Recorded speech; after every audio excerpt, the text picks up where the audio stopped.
कृष्णाय वासुदेवाय हरये परमात्मने प्रणतक्लेशनाशाय गोविन्दाय नमो नमः। गुरुवे गौरचन्द्राय राधिकाय तदालये कृष्णाय कृष्णभक्ताय तद्भक्ताय ते नमः। जय राधा श्याम सुंदर। सकलके राधे राधे जानाई। आज আমরা আবার উপস্থিত হয়েছি একাদশী মহিমা বর্ণন নিয়ে, একাদশী মাহাত্ম্য কথা নিয়ে। এবার আমরা কার্তিক মাসের কৃষ্ণপক্ষের একাদশীর কথা বর্ণন শ্রবণ করব। এই একাদশীকে কি বলা হয়, তার নাম কি, তার মহিমা কি, তার মাহাত্ম্য কি, এই বিষয়ে ব্রহ্মবৈবর্ত পুরাণে ভগবান শ্রীকৃষ্ণ আর যুধিষ্ঠির সংবাদে বর্ণন রয়েছে। কার্তিক মাসের কৃষ্ণপক্ষের এই একাদশীকে রমা একাদশী বলা হয়। এই রমা একাদশীকে সাধারণ একাদশী নয়, কামধেনুর সমান বলা হয়েছে। চিন্তামণি, খুব মন দিয়ে শুনবেন। এই বিষয়ে ব্রহ্মবৈবর্ত পুরাণে স্পষ্ট রূপে বর্ণন রয়েছে। রমা একাদশী কোনো সাধারণ নয়, এটা শ্লোকের মধ্যেও বর্ণন রয়েছে। চিন্তামণি সমায়েশা কামধেনু সমাথবা রমাভিধানা নৃপতে তাবগ্রে কথিতাময়া। তার জন্য আমি শ্লোকটা বলে দিলাম। চিন্তামণি সমায়েশা, রমা একাদশী কিসের সমান? বলছে চিন্তামণি, তুমি এই একাদশীর ব্রত করে যা চিন্তা করবে সেই সমস্ত ফল পাবে। তুমি যা বিচার করবে, যা ভাববে, যেই ভেবে তুমি এই একাদশী করবে সেই ফল প্রাপ্ত করবে। সকল মনোরথ, এটা হলো সকল মনোবাসনা পূর্ণের জন্য। যে যেটা ভেবে চিন্তন করে একাদশী করে সে তার ফল প্রাপ্ত করে। এটাকে কামধেনু বলা হয়েছে। কামধেনু সমাথবা, অথবা কামধেনুর সমান। চিন্তামণি বা কামধেনু। কামধেনু মানে কামধেনু গাভীর কাছে যা চাওয়া হয় সে সব কিছু পাওয়া যায়।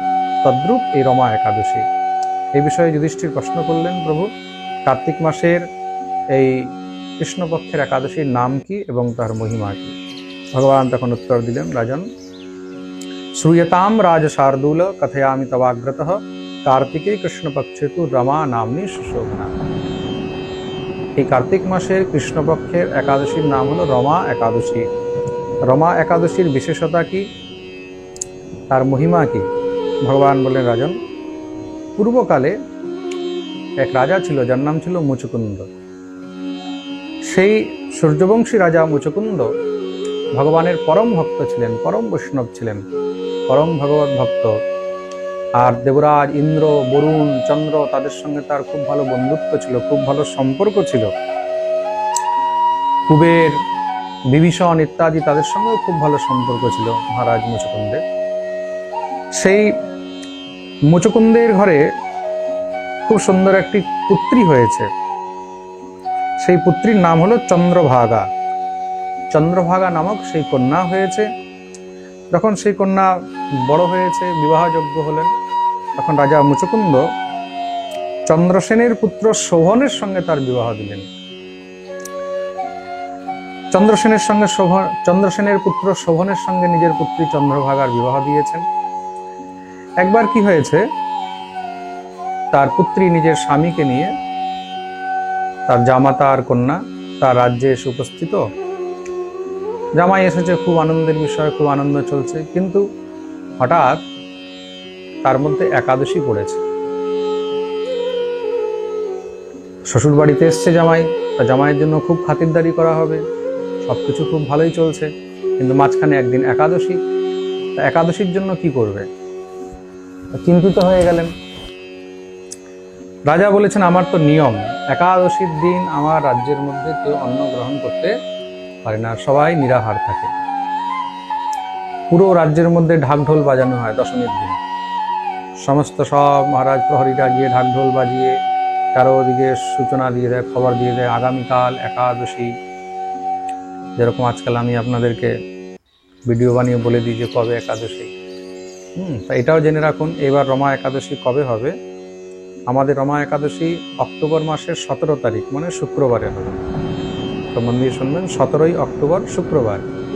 আজকে তো হলো মঙ্গলবার বোধহয়, তাই তো? আজকে মঙ্গলবার। আজকে হলো আমাদের 14 তারিখ, 14ই অক্টোবর মঙ্গলবার, যেদিন আমাদের রেকর্ডিং হচ্ছে। আর একাদশী হলো শুক্রবারে 17 অক্টোবর রমা একাদশী। আর তার পরের দিন দ্বাদশীর পালন করবেন সূর্যোদয়ের পরে 9:28 মধ্যে পালন করবেন। অনেকে জিজ্ঞাসা করেছিলেন আমাকে এবার মালয়েশিয়া থেকে আর কাতার থেকে আরও কয়েকটা দেশ, আমার এখন নামটা মনে নেই, কিছু ভক্তরা জিজ্ঞাসা করেছিলেন মহারাজজি আমরা কবে করবো রমা একাদশী। তা যারা বিদেশেও আছে তারাও 17 অক্টোবরেই করবেন, শুক্রবারে আপনারা একাদশী করবেন। আর পরের দিন পালন সূর্যোদয় থেকে নিয়ে সূর্যোদয় হওয়ার পরে সকাল 9:28 মধ্যে। রাজা চারদিকে ঢাক ঢোল পিটিয়ে চারদিকে খবর করিয়ে দেয় কালকে একাদশী, কেউ অন্ন গ্রহণ করবে না। এখন তো তার পুত্রী চিন্তিত হয়ে গেছে, কেন শোভন একটু শারীরিক রূপে খুব অসুস্থ, সে তো না খেয়ে থাকতে পারে না।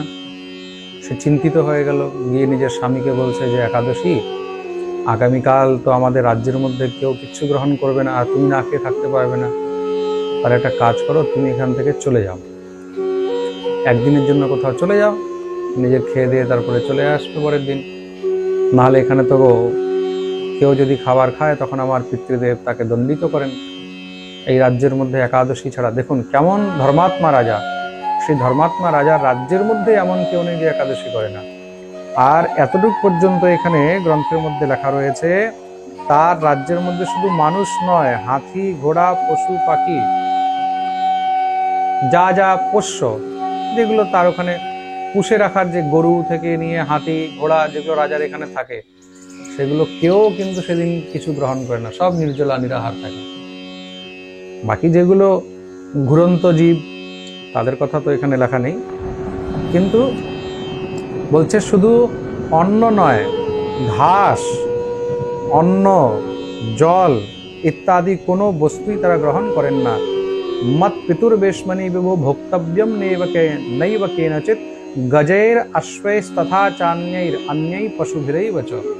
হাতি ঘোড়া গাভী থেকে নিয়ে অন্য পশু, তৃণম অন্নম তথা বারি ন ভোক্তব্যম হরের দিনে, হরিবাসরে একাদশীর দিন তৃণম ঘাসও খায় না, অন্নম অন্ন, বাড়ি জল, একদম নিরাহার নির্জলা থাকে। তার জন্য আপনি তো থাকতে পারবেন না, আপনি চলে যান।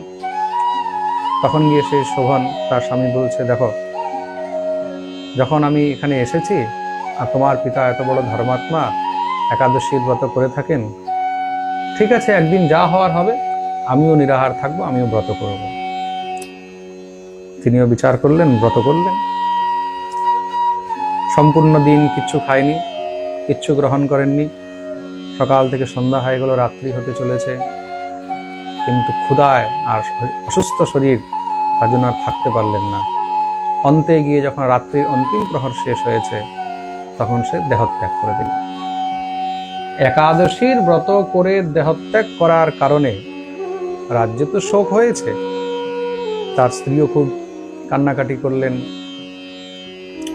যথোচিতভাবে যেইভাবে তার দাহ সংস্কার ইত্যাদি কর্ম করতে হয় সবকিছুই করা হলো। তার স্ত্রীও চেয়েছিল চন্দ্রভাগা যে আমিও স্বামীর সঙ্গে সতী হয়ে যাই চিতার মধ্যে। তার পিতৃদেব মানা করলেন, সমস্ত সব ব্রাহ্মণগণ মানা করলেন যে না, তুমি করো না, তার আত্মার শান্তির কামনা করো। সেই কন্যা তখন পিতৃগৃহেই থেকে গেলেন।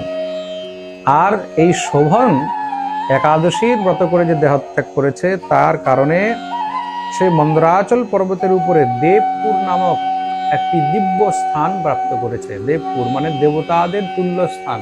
স্বর্গে যা যা সুখ রয়েছে সেই সমস্ত সুখ সেই দেবপুরের মধ্যে রয়েছে।